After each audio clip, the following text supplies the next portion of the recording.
எந்த நாளில் விரதம் இருந்து கண் விழிக்க வேண்டும்? சொர்க்க வாசல் திறப்பது. ஜனவரி 09 தேதி பகல் 12 மணிக்கு பிறகு ஏகாதசி திதி துவங்கினாலும் அன்று காலையிலேயே விரதத்தை துவக்கிவிட வேண்டும். அன்று நாள் முழுவதும் உபவாசமாக இருந்து ஜனவரி 09 தேதி இரவு முழுவதும் கண் விழிக்க வேண்டும். ஜனவரி 10 தேதி அதிகாலை அனைத்து வைணவ தலங்களிலும் சொர்க்க வாசல் எனப்படும் பரமபத வாசல் திறப்பு நிகழும். அதாவது சொர்க்க வாசல் திறப்பதற்கு முன்பான நேரத்தில் கண் விழித்து பெருமாளை போற்றி வழிபட வேண்டும் என்பதே ஐதீகம். ஜனவரி 09 தேதி முழுவதும் உபவாசமாக இருந்து அன்று இரவு முழுவதும் கண் விழிக்க வேண்டும்.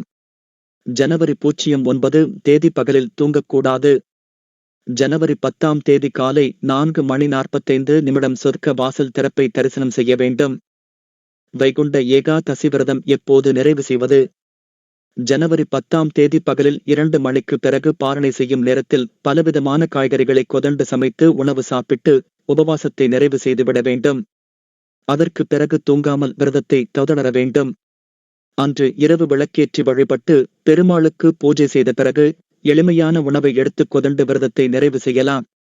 ஜனவரி 10 தேதி இரவு தூங்கிக் கொதழலாம். ஆனால் ஜனவரி 10 தேதி பகலில் தூங்கக்கூடாது.